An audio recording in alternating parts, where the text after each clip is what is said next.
Vale, ahora. Bueno, buenas tardes a todos. Agradecer a los organizadores que me hayan invitado a este curso tan bonito y tan divertido siempre de preparar. Este es el índice que vamos a seguir y, pues, bueno, empezamos El tiempo es oro. No voy a pararme porque ya os ha explicado el compañero en qué consistía, pero sí que os quiero contar que la sección estrella del programa era la parte final que se llamaba la superpregunta, donde los concursantes tenían que contestar a una serie de preguntas muy enrevesadas y con muchos factores gracias a un montón de enciclopedias, que era lo que se tenía en la época. Vale, pues empezamos la primera sección del programa con el primer informe que la OMS ha publicado respecto a la hipertensión arterial. Lo publicó en septiembre del 2023 y pone negro sobre blanco el papel de este asesino silencioso que es la hipertensión arterial como factor de riesgo más importante para mortalidad y para años vividos con discapacidad. Nos recuerdan que la prevalencia actual ha subido y se sitúa en torno al 33% y a pesar de la importancia de esto, como veis, solo llegamos a controlar a 1 de cada 5 pacientes hipertensos. Respecto a la muerte por enfermedad cardiovascular, que como sabéis es la principal causa de muerte a nivel mundial, pues más de la mitad de estas muertes se atribuyen a la elevación de la presión arterial y además, como veis, con unos niveles o a partir de unos niveles de presión arterial sistólica que están todavía lejos de lo que consideramos hipertensión arterial. Y recordar otro dato, que es que en un 38% de estas muertes atribuidas a la presión elevada ocurren en personas jóvenes, de menos de 70 años. Con lo que el tiempo es oro para la hipertensión arterial y el punto de partida siempre debe ser el diagnóstico precoz y un tratamiento temprano y eficaz. Nos dan en el informe la foto de la situación en nuestro país, que como veis, pues con los datos que he dado es un poquito mejor a lo que hay a nivel mundial, y décadas de evidencia pues nos avalan la eficacia y la seguridad del tratamiento antihipertensivo, de tal forma que conviene recordar que por cada 10 milímetros de mercurio de reducción en la presión arterial conseguimos reducir un 20% el riesgo de eventos y el principal beneficio sobre todo a nivel de ictus y de insuficiencia cardíaca. Me vais a permitir que como nefróloga os haga un pequeño comentario respecto al riñón, y es que la hipertensión es un factor de riesgo independiente y potente tanto para el desarrollo como para la progresión de la enfermedad renal, de tal forma que es la segunda causa de necesidad de terapia renal sustitutiva después de la diabetes y es el principal factor de riesgo modificable para la progresión de la enfermedad. Cuando el riñón está malito, se exacerban los mecanismos renales que están involucrados en la hipertensión arterial. Y además, al riñón enfermo le da igual nuestro tiempo, de tal forma que es frecuente en estos pacientes el ver el patrón no diper y que tengamos mucha frecuencia de hipertensión nocturna. Bien, vamos a la siguiente sección del programa, una de las secciones principales, que es las nuevas guías de hipertensión. Os recuerdo que en el año 2018 fue la última vez que publican de forma conjunta la Sociedad Europea de Cardiología y la Sociedad Europea de Hipertensión las guías de hipertensión arterial. Y ya es en 2023 cuando se separan y empieza publicando la Sociedad Europea de Hipertensión sus guías, que probablemente todos ya conozcáis, y este año, en 2024, son los cardiólogos, la Sociedad Europea de Cardiología, los que sacan sus guías. Pues bien, un primer vistazo nos hace ver que los cardiólogos valoran que nuestro tiempo también es oro y nos dan un documento un poquito más sencillo que lo que teníamos antes. Y si damos un primer vistazo al diagnóstico de la hipertensión, pues como veis no cambia lo que es la definición de hipertensión arterial en ambas guías. Se define como una presión arterial en clínica superior a 140/90 y los criterios con presión fuera de consulta que ya todos conocemos. Y un poco lo novedoso es la clasificación de la hipertensión que nos dan en las guías de 2024, porque se simplifica también y como veis, dejando aparte el grupo de presión arterial que no está elevada, clasificaríamos en dos grupos. Por un lado, la hipertensión y por otro lado, una nueva clasificación que nos da esta guía, que es la de presión sanguínea elevada. El afán de esta guía es reivindicar o dar sus recomendaciones muy basadas en el beneficio cardiovascular, no solo en los descensos de presión arterial. Y con esta nueva clasificación y con esta nueva categoría, lo que nos quieren mostrar es que el daño de la elevación de la presión arterial es algo continuo y no dicotómico de estar hablando de hipertensión o no hipertensión. Esta nueva clasificación de presión sanguínea elevada, que es un paso antes a la hipertensión arterial, se define como una presión en clínica entre 120 y 140 de sistólica, 70 90 de diastólica, y nos dan también, como veis ahí, los umbrales para el AMPA y para la MAPA.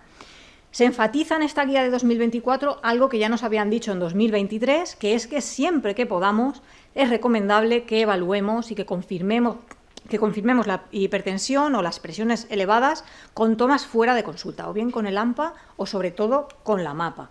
Como veis, este es el cuadrito que nos da esta guía y lo vemos aquí en verde, donde que siempre que se pueda y se tenga disponible hay que hacer medidas fuera de consulta. Y pasamos a esto que yo creo que es un poco lo más importante de esta guía, y es que el tiempo es oro y hay que estratificar el riesgo cardiovascular antes. Así como en 2023, y vemos este cuadro perteneciente a esas guías, nos comentaban que había que estratificar a todo paciente hipertenso, como veis aquí, pues la guía 2024 se va a un paso previo y nos dicen que ya en este nivel de presión sanguínea elevada, que estamos aquí, es aquí donde tenemos que estratificar el riesgo cardiovascular del paciente, porque el tiempo es oro y en esta guía se amplían las indicaciones de iniciar antes el tratamiento antihipertensivo en esta categoría de pacientes. Y concretamente, ¿en cuál? ¿En todos en esta categoría? No. En aquellos en los que haya un riesgo cardiovascular lo suficientemente alto como para iniciar tratamiento antihipertensivo. ¿Y cuáles son estos pacientes? Pues son aquellos pacientes que tengan enfermedad cardiovascular establecida, que tengan enfermedad renal crónica, que tengan algún otro tipo de lesión de órgano diana, diabéticos que cumplan criterio de riesgo alto o la hipercolesterolemia familiar.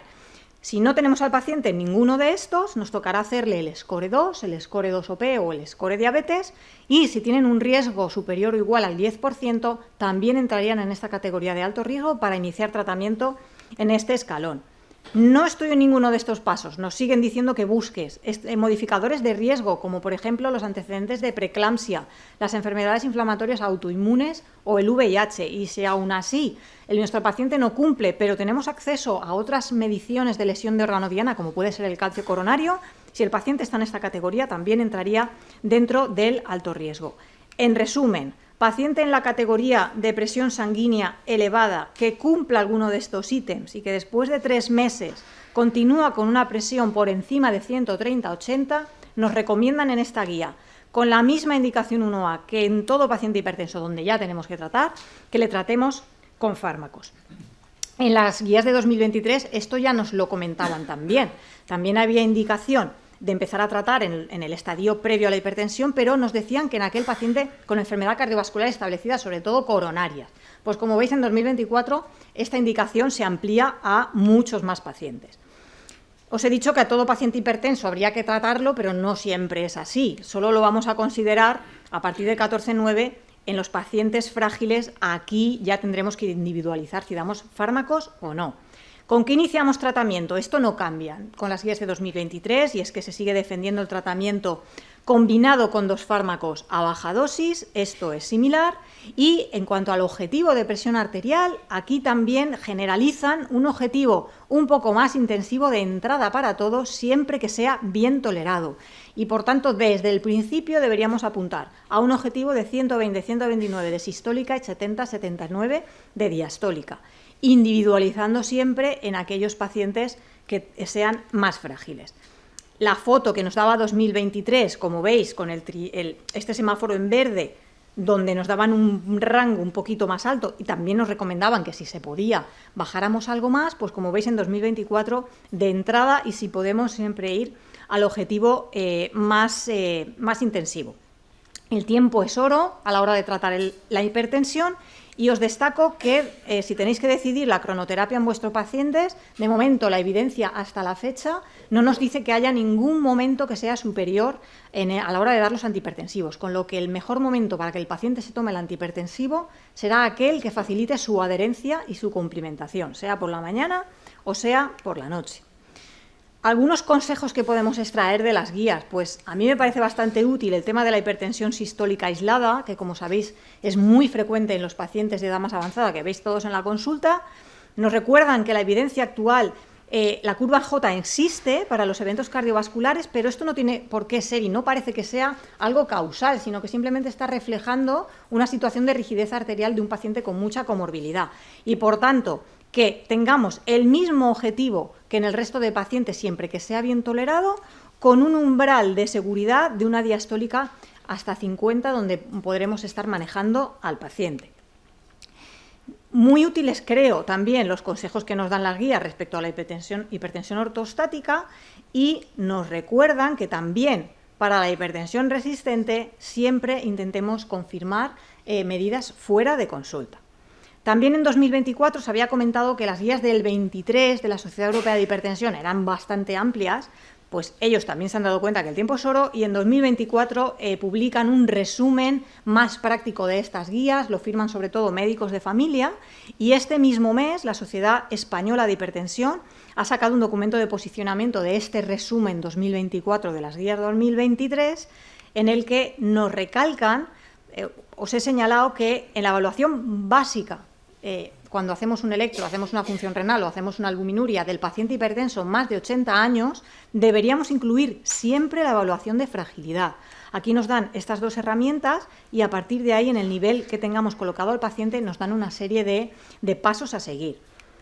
Y también nos recuerdan que el tiempo es oro no solo a la hora de iniciar el manejo del paciente, sino que es importante pactar el seguimiento a futuro y ver que los pacientes siguen cumplimentando y siguen estando en objetivos, porque la evidencia actual nos dice que no existe efecto legado para la hipertensión, para el control de la hipertensión arterial.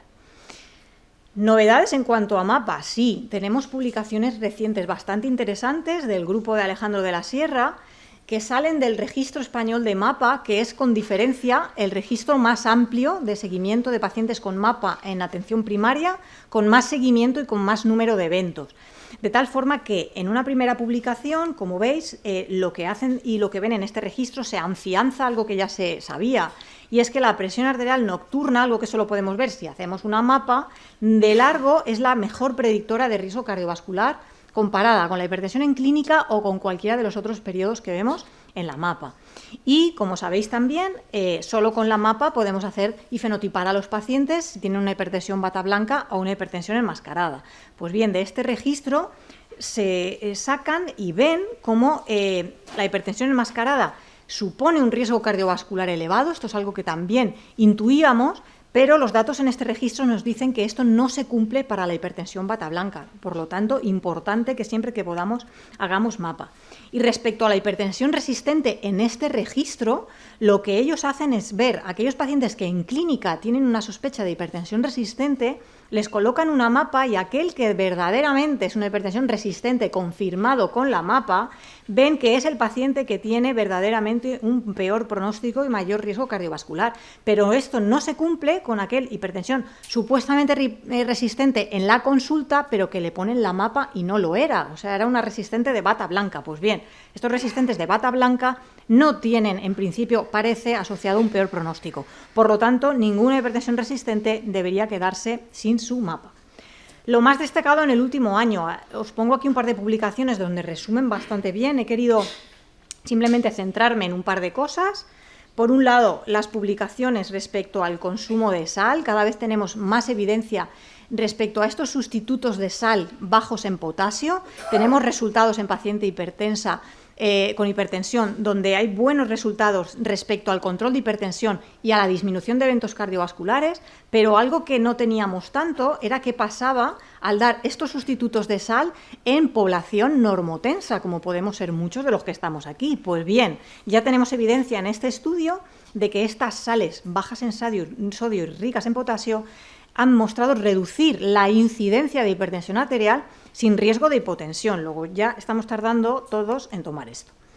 Muchos fármacos en estudio prometedores en hipertensión resistente e hipertensión no controlada. Destacan en este último año los inhibidores de la síntesis de aldosterona, como el Baxdrostat y, aún más específico, el Lorundrostat, estudios en fase 2 que han mostrado buenos resultados a la hora de disminuir la presión arterial y con un relativamente buen perfil de seguridad. Y, más interesante todavía, el ARN de interferencia que reduce el angiotensinógeno hepático, se llama Zilebesiran, también estudio en fase 2. Esto es muy interesante de cara a la adherencia porque es una inyección subcutánea única y que a 6 meses han visto también buenos resultados respecto a la reducción de la hipertensión arterial. Os había comentado que la última sección del programa era el de la superpregunta. Tenemos la suerte de que a día de hoy ya no necesitamos enciclopedias en papel, sino que vamos a ir a nuestra enciclopedia digital, que es el ChatGPT, de tal forma que si le preguntamos que en nuestra consulta médica diaria, donde todos tenemos un tiempo muy limitado con agendas saturadas y nuestros pacientes cada vez tienen más comorbilidades, ¿cuál sería el factor de riesgo cardiovascular más prioritario en el que me voy a poder parar realmente para estudiar? Y como veis, ChatGPT nos dicen que es la hipertensión arterial. Pues con esto concluyo, mensajes para llevar a casa. La hipertensión es el factor de riesgo más importante relacionado con mortalidad y a pesar de esto, su control sigue siendo muy pobre. El tiempo es oro en nuestra consulta y si hemos de priorizar algo, deberíamos empezar con la hipertensión y siempre que podamos, una MAPA. Las nuevas guías de 2024 defienden un abordaje más temprano en la categoría de presión sanguínea elevada, prehipertensión, basado en la estratificación del riesgo cardiovascular, ya que el tiempo es oro en el continuum del daño vascular por la elevación de presión sanguínea. Un objetivo más ambicioso de control en 120, 130, 70, 79 milímetros de mercurio, se generaliza siempre que sea bien tolerado, tenemos nuevos fármacos que muestran resultados prometedores y el tiempo es oro, el control de la presión arterial elevada se ha de conseguir cuanto antes y mejor y de forma mantenida, porque cada minuto invertido en prevención es un minuto ganado en vida. Muchas gracias. Os he puesto en el código, no sé si se puede volver a la diapo anterior, pero ahí tenéis los documentos de los que he estado hablando, por si los queréis descargar.